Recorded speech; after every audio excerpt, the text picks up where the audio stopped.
Good morning, good morning, good morning. Just everyone is well on this fine Tuesday morning. Well, it's fine here in London, which is always very pleasant. There's Mr. Brown, shouts at me. Let's get to, oh God, the boss is on, Rich Bernard. Morning, Michael. Morning. Hello, good morning. How are we? I'm very well, thank you. Look, I've just remembered that I've got to do the legals before you tell me off, so let's get those out of the way. Thank you. Nothing discussed on this Spaces session constitutes trading or investment advice or infers any kind of endorsement by PIQ Global Limited, trading as PIQ or PIQ Suite, or its affiliates, including the hosts, which is obviously Mr. Brown and myself, Ryan. What are you giggling about? Basically just the fact that I remembered the legals. That's what it's come to, mate. That's just a huge win for me at the moment. Just remembering the basics. It's a low bar, isn't it? It really is. It always is. It's getting lower on a daily basis. Dear, I'm all right, mate. I'm all right. How are you? Oh, it's too hot, isn't it? Well, no, actually. Nice air-conditioned 20 degrees where I am here, so it's very nice. What happened yesterday? Tell us what happened yesterday. Moving on. Well, what happened yesterday? The markets didn't do much, and I got the markets didn't do much, and I got the hump. That's probably the summary of what happened yesterday. In terms he said the hump, not the horn. Yes, thank you to clarifying that one.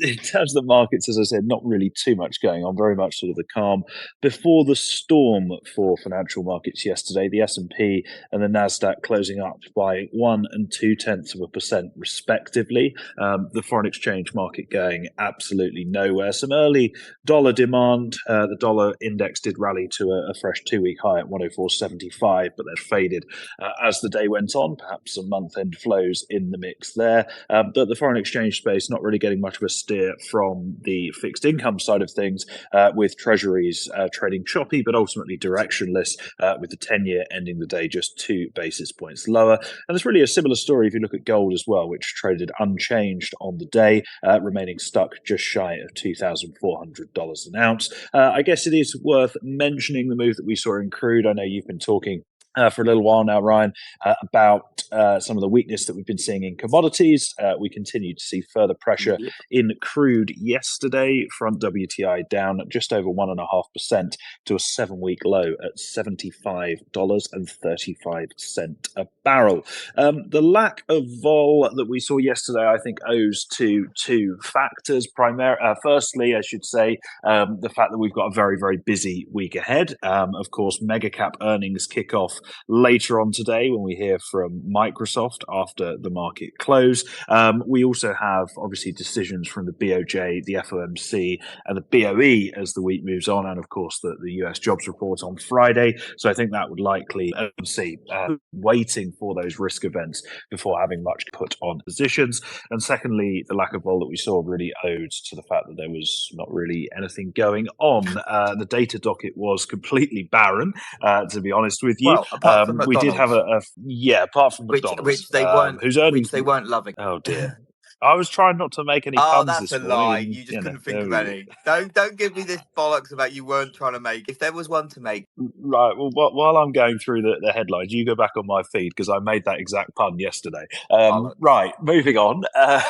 You'll find it in a second. The 2 events that we did have yesterday. Firstly, the Treasury gave us their quarterly refunding estimates out of the United States. They now expect to borrow $740 billion in the third quarter of this year. That's a fairly chunky downward revision from the $847 billion that they expected previously, and this is due to the Fed's slower than expected or slower than the slower pace of asset runoff. The Treasury also saying that they expect to borrow $565 billion in the fourth quarter of the year and see the Treasury general account, i.e. their cash balance, at about $700 billion at the end of 2024, ahead of everyone's favorite US political shenanigans, which is the debt limit, which is going to be back on the horizon. I know. Oh, no, really?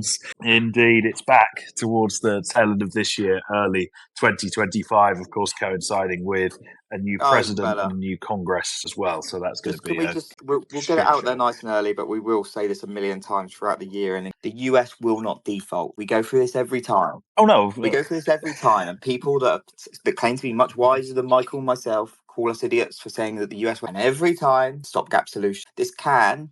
Yes, okay, the can might be massive, but they will keep kicking it and it will keep growing. It will break at some point. I'm sure there'll be something that happens but it won't be now. It definitely won't be just before an election. So please. Or just after one either. Yeah, exactly. So please, if you see anyone saying that the US is definitely going to default, point them in our direction. Good slap. I'll leave that to you. The other event from yesterday, you would. I'll lift you up. The other event. The other event that we had from yesterday was Chancellor Rachel Reeves giving a statement in the House of Commons when she took office 3 weeks ago. I'm not. Let it out, mate. Let it out. It's cathartic. When she took office 3 weeks ago, she asked Treasury officials, importantly, Treasury officials, not the OBR, to conduct a spending audit, and apparently this audit has uncovered a £22 billion black hole in the UK public finances, forgetting, of course, that Rachel Reeves at the same time announced a 22% pay rise for doctors and a 5.5% pay rise for other public sector workers, which basically accounts to most of that fiscal black hole that's exposed. In any case, we are effectively on a journey back towards austerity at this point. Oh yes, of course.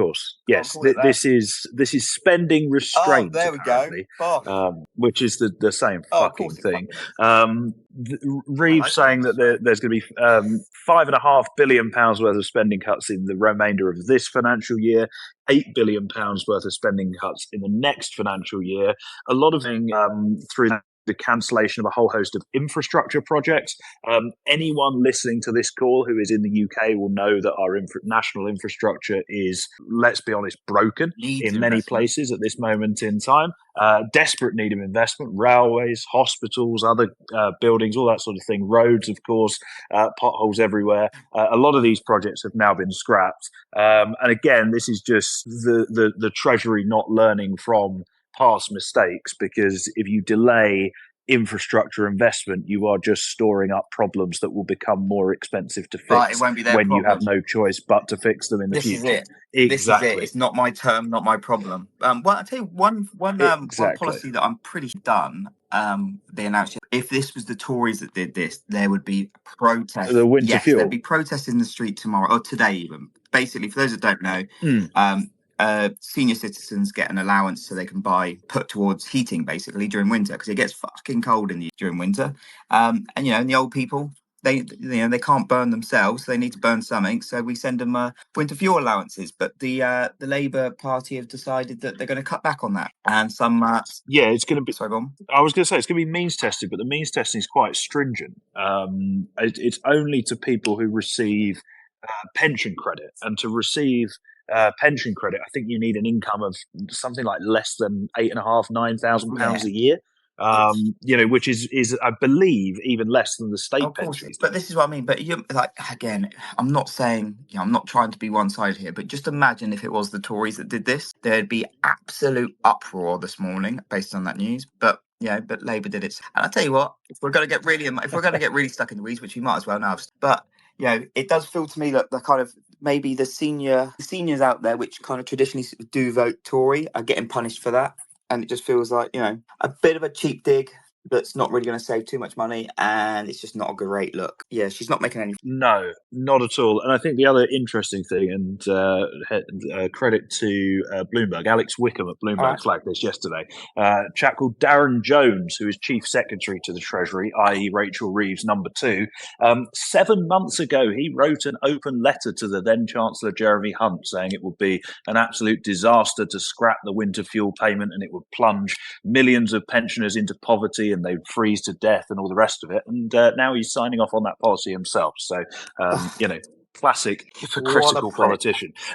In any case, a few other things that were, I suppose, interesting and depressing in equal measure from that statement yesterday was, firstly, Rachel Reeves has scrapped the NatWest retail share sale. Again, this seems a bit weird because it was going to be a very, very low-cost scheme in the grand in the grand scheme of things, I suppose. But that has been scrapped.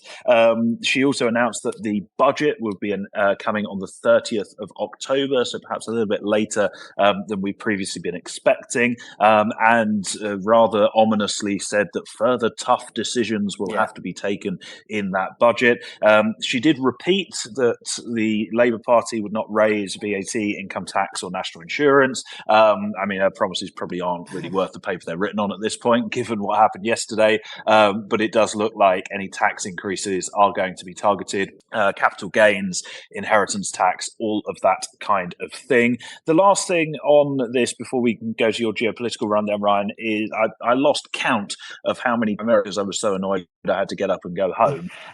Rachel Reeves said during her speech, and I quote, "If we cannot afford it, we cannot do it." That's not how it works. That applies if it's me spending money in the pub. That applies if it's someone trying to buy a house. It doesn't apply if you're the UK government, for fuck's sake. It just complete fiscal illiteracy in the middle of the Commons. Bonds aren't the word, but they're still fucking. We don't need to go down to Germany, stick within this, screwing them. We are in a good position if we know how to use our strengths wisely, and we can go to the gilt mark. Anyway, it's ridiculous. Anyway, we're 3 weeks in. It's already bad. It's only going to get worse. God help us all. Shall we cheer ourselves up with some Middle Eastern geopolitical headlines? So geopolitical headlines by our friends, and as always, where it's a barrel of laugh. So there's been a lot of headlines regarding Israel's retaliation rocket attack on the Golan Heights children in the past few days. Israeli Channel 14 reporting that in Israel they estimate that the Israeli reaction against Hezbollah will lead to war. As a reminder, the big concern here is that Hezbollah area is full of Iranian proxies, and they're more likely to the Iranians are more likely to step up to kind of counter Israeli aggression on Hezbollah than they would do Palestinian or to Hamas in Gaza.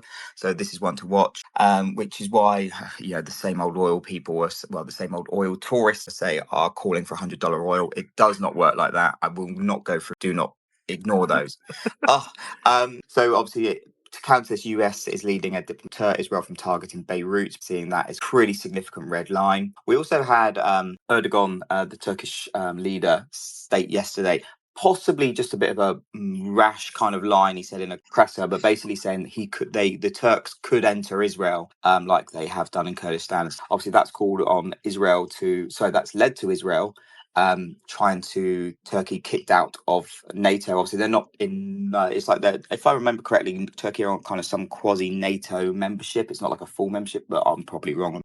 So anyway, look, this is all stuff to kind of bear in mind. It's getting a bit tasty over there. Moving away from there as quickly as possible, but get a bit. US President Biden's administration a new $1.7 billion lethal aid to Ukraine. Some part here is that it's lethal aid, basically weapons that they against Russians as quickly as possible. The Russian Navy has started drills involving 20,000 personnel and 300. I wasn't aware they had that many ships left, but there you go, you learn something every day. It involves ships and men from Russia's Northern, Pacific, Baltic, and Caspian Sea flotillas. Obviously, there's been a load of news overnight regarding the Venezuelan election and subsequent riots, and Maduro and Chavez are all having their statues pulled down. But the Venezuelan opposition leader Mercado, I believe that's how said the opposition has the ability to prove the truth of election results, while US senior officials accuse Venezuela's Maduro government of electoral manipulation. I think it's fair to say that that's probably exactly what happened. It's I'd be shocked if there wasn't some manipulation, fudging of numbers. As I said yesterday, very reminiscent of Labour in Tower Hamlets, where they get 200% of the vote. But again, we won't. We'll move away from Labour. That's that. Just something slightly off the sheet of news for Chinese leaders vowing. Oh no, he's going off script. I got it, mate. Oh God. We've got obviously there's been a few headlines the last couple of days about Chinese policies maybe ramping up again.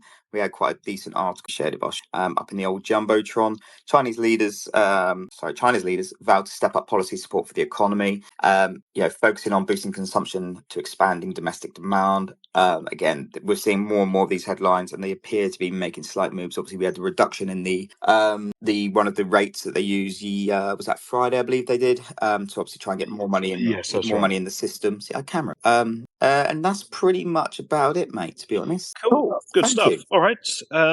Looking ahead to today, then, Ryan, this will please you. We've got plenty of German data on the docket, so you'll have a chance to use exactly get that ready for 9 o'clock when we get the first estimate of second quarter GDP. We also get the whole host of German regional inflation figures at 9 as well. This will be a good leading indicator for not only the national German CPI that's due at 1 o'clock this afternoon. That's expected to hold steady at 2.2% on an annual basis in July, but also for the Eurozone-wide inflation figures that we get at 10 o'clock tomorrow morning, and of course will remain a key determinant of whether or not the ECB decide to deliver another rate cut at the September meeting. Away from Germany, but sticking with the Eurozone at 10, we get the first estimate of second quarter GDP. The economy expected to have expanded by 0.2% on a quarter-on-quarter basis. That's a modest slowdown from the 0.3% that we saw in the first 3 months of the year. And then in terms of US data, a couple of bits and bobs worth bearing in mind. Both of these released at 3 o'clock this afternoon. Firstly, the June job openings figures per the JOLTS survey. Job openings expected bang on the nose of 8 million. That's down from the prior 8.14 million. And we also get the latest consumer confidence figures from the United States as well. Consumer confidence expected at 99.7 from a prior 100.4. Besides economic... Sorry, I've just read something. Oh, sorry, I've just read something quite funny. So we had obviously the French up Yes. 0.3% Q on Q. Apparently, this was basically all down to a delivery of a cruise ship to Royal Caribbean, Utopia of the Seas. Basically, that added to the foreign trade. It added 0.2 percentage points.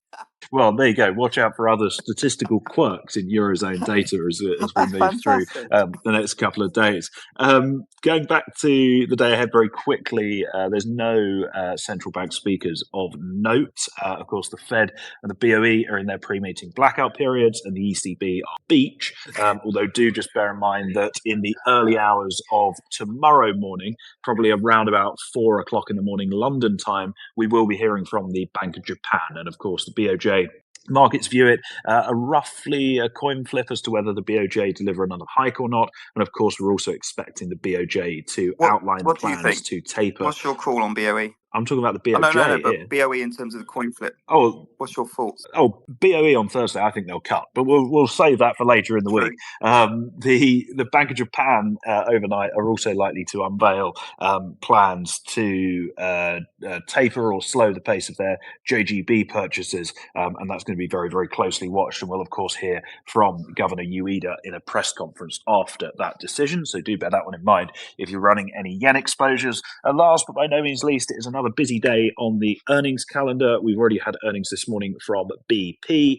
Before the market open in the United States, a few of the big ones include PayPal, Pfizer, and Procter & Gamble. And then after the market close, mega cap tech earnings start up once again. We hear from Microsoft. We'll also hear from AMD, one of the big chip makers, and Starbucks also reporting after the close. And that's a decent-ish bellwether for consumer spending and sentiment. Well, certainly now I can remember the word. I love it even more.